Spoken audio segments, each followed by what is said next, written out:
Hello? Muted. Hi, can you hear me? Yes, hello, Christine. Hi, nice to see you. Oh, Nice to see. Well, I can't actually see you, Christine. I'm not sure if your camera's not on, but okay. are you Yeah. here? Sorry, this Oh, there you my are. broken screen. I'm not sure how to do this. Okay. I haven't heard any at the moment. I'm trouble getting on. Okay. Sorry, did you say someone else is having trouble getting on? Yeah, he's coming on, like, but he's saying it has to download it. Can't download it. So. His name You is can join the Baz. web. There is a web version. Baz. So who's the other person, please? B-A-Z. His name Baz, is yeah. Baz. Baz. Oh, Christine, you've disappeared again. Oh, okay. There you are. I can see you now. Sorry. I can see you now. Rachel's not going to be joining us, Christine, just because of the nature of this hearing and the purpose of it and what we're going to be discussing. Okay. It doesn't need two barristers to explain to you about the next steps. So, Kevin, do you want to Yeah, off well, on your...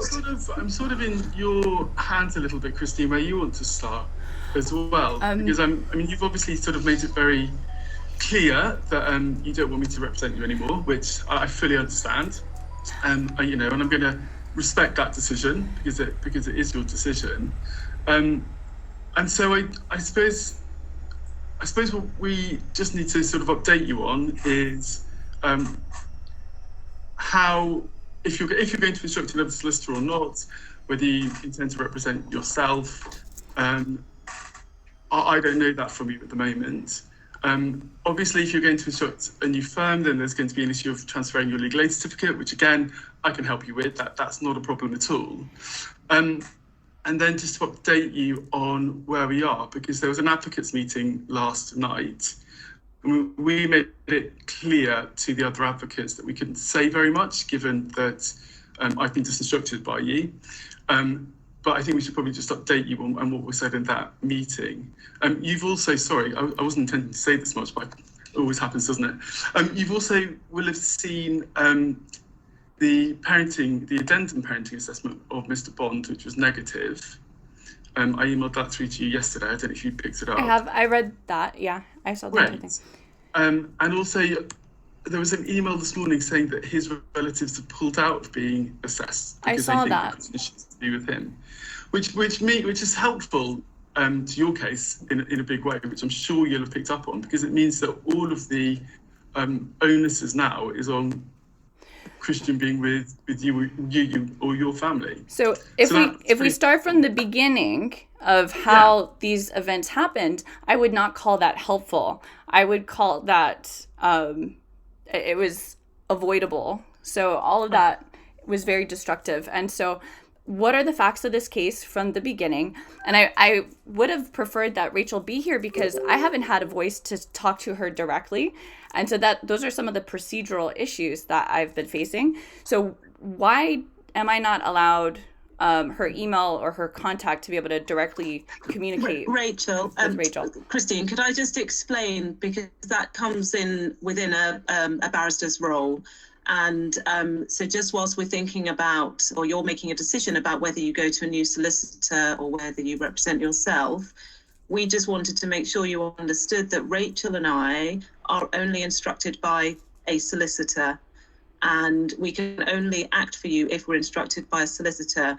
So it doesn't have to be Kevin, it can be somebody else, but our professional rules mean that we have to act on the instruction of a solicitor, and that's why it's not particular to you. No client has access to the barrister. It all comes through solicitors unless they are direct access, which Rachel and I are not.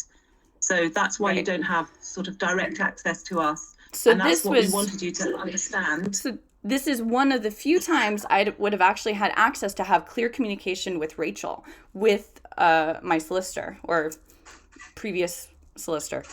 or whatever. I don't know what to call it right now. We're talking about that. We've had a number of conferences, Christine, you, me, Kevin and Rachel, over the proceedings. We've had a number of conferences. So capacity of this legal aid certificate, how many actual hours have everyone invested to doing the best interests of what I've requested?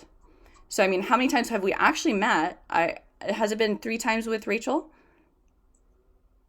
I think there's been at least 3 conferences, and then of course when we had when we've been at court, we've had conferences with her during the course of those proceedings before lunchtime, after court. And so, how much total has been spent? And how many total hours? How much total cost? I don't know that off the top of my head. I can tell you that, but I don't have that off the top of my head. And then from the beginning, I've requested a discharge of the ICO. This was not done in my best interest or my child's best interest. So what was the reasoning for that? A request for a discharge to the ICO. Sorry, can I just be, Christine, I'm sorry to cut across you. And again, it's rules that Kevin and I are both bound by. There are rules about discussions that we can have because family proceedings are confidential, and no disrespect to Daniel and Andrew. I don't know what their role will be going forward, and it may be something that a judge has to decide. But Kevin and I cannot give. Can we stop you there? advice. Like, first off, do you have any proof this case is real? Because we've not seen anything with the judge's signature. There's no case number that's legitimate. We've sent a request off of the case file. We should be getting our DSAR back soon. So far, nobody's proved this case is real, and it's just another fraudulent case with a judge pretending to be a person pretending to be a judge. So can I just ask some questions? Because obviously, if there's something to be, there has to be a beginning. We can all agree with that. And for that beginning, it must have a record of that beginning for it to have been. Now, I've just I'm an analysis. I've done a little look into this case of Christine's, and I wanted to look to where the beginning was of all this happening. So where it's actually happened in England, this is. So I've got a little awareness of what was happening in America with her ex and so on and so forth. But where the actual incident came to where they physically take her child away from her, and for the reasons why they take that child away from her, and their excuses, their reasons, their legal excuse. Now, upon working that one out, it became very clear to me that the social services, because I do have countless evidence of what the social services are doing to take people's children, and unlawfully and illegally, because they are lawfully, legally to lie, and they do lie, constantly lie. So the point was, she was not a missing person, and this is the initiating point where they took her child. And that initiating point where they took her child, a social service worker contacted the police stating that she was a missing person, even though that social service worker was in contact with Christine and also in contact with her mother, knowing full well that she was not a missing person.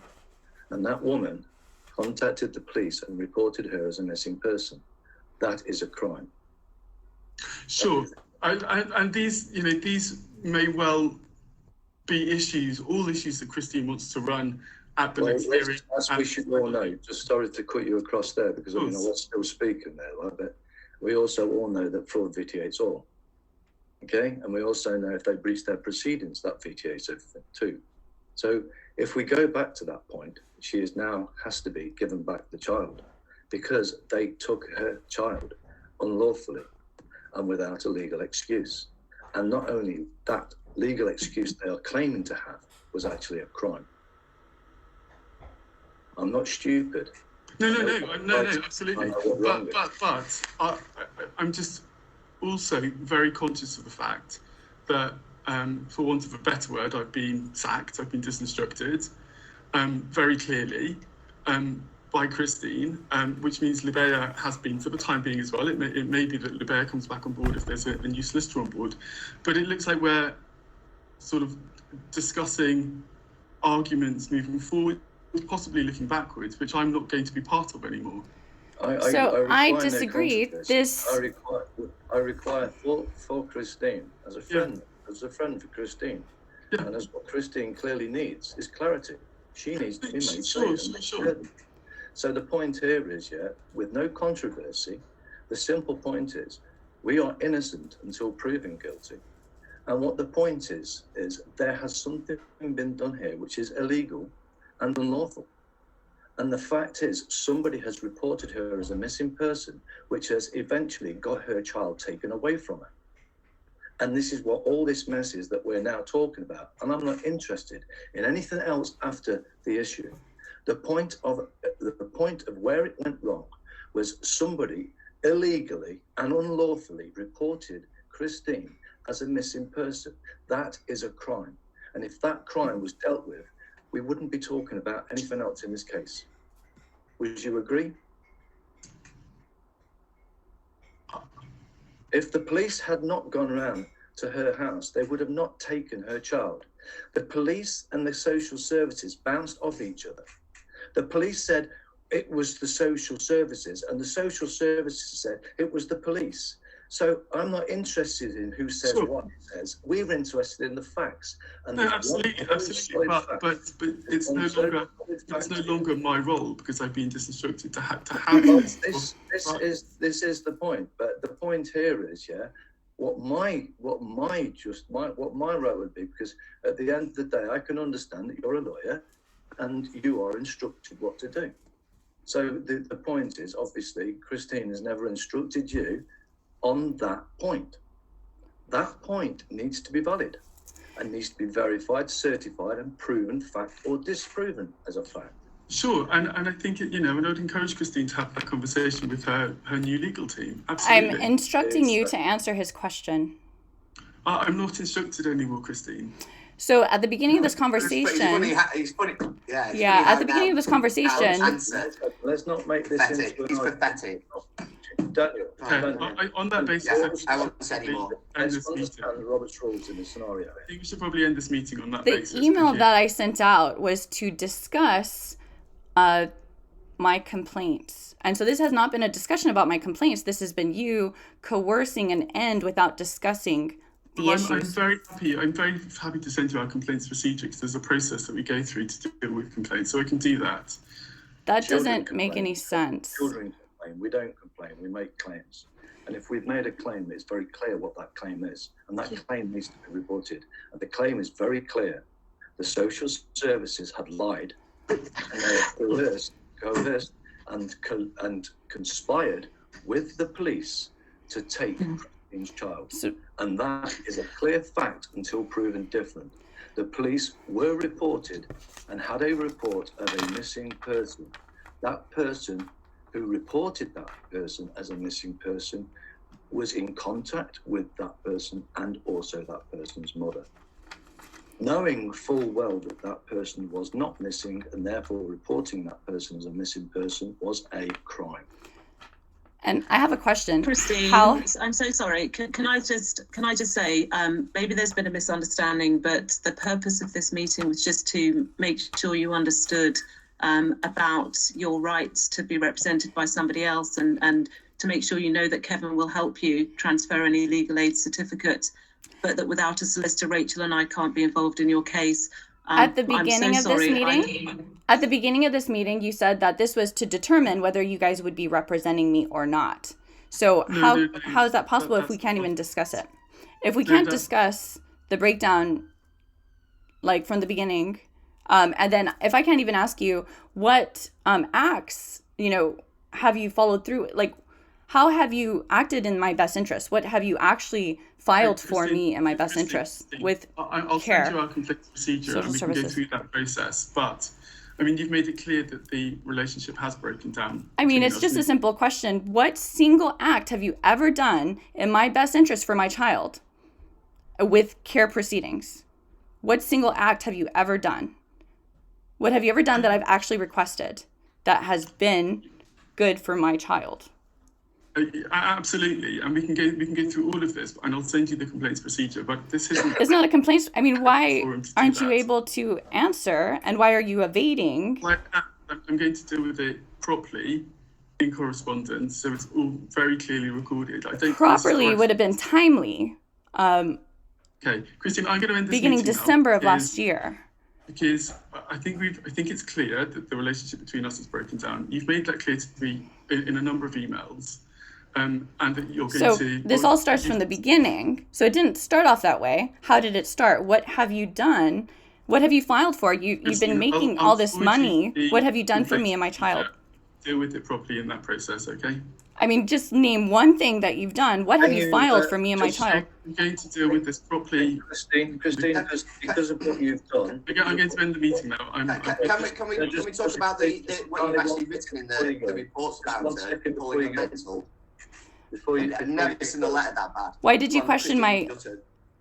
Why did you question my mental health when you're not a mental health expert? I haven't. I've kept this under review. I completely accept I'm not a mental health expert, but 2 judges have made a finding. Whether you accept those or not, I know you don't. And part of my duty is to help to support you to make that through these proceedings. So and, what and was? it was what was? I just want to finish. I'm sorry. I'm going to end the meeting. This is not. Finish on one point, Christine. I'm sorry. No. This isn't, Kevin, I think the meeting needs to end. On this one point is that I'm sorry. Christine has sent by recorded delivery proof of postage to the 3 courts involved, requesting a case management file view, and all 3 courts have confirmed by acquiescence, and they've implied admission by acquiescence that there is no case management file. Therefore, there has never been a layer of information. There has never been a filing fee receipt paid, and therefore there's never been an application form filled in. And therefore, these court proceedings, until this point in time, and still to this point in time, have not been valid or certified authentic.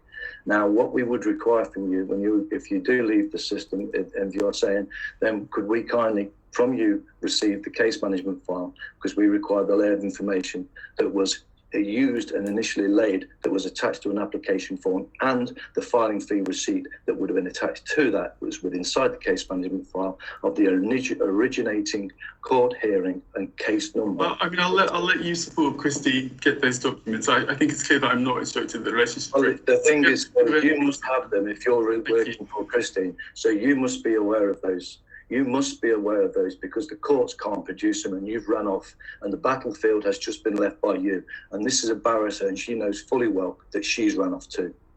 So I am. This is insane. Well done, Andrew. Okay. Thank you, guys. Take care. Keep smiling.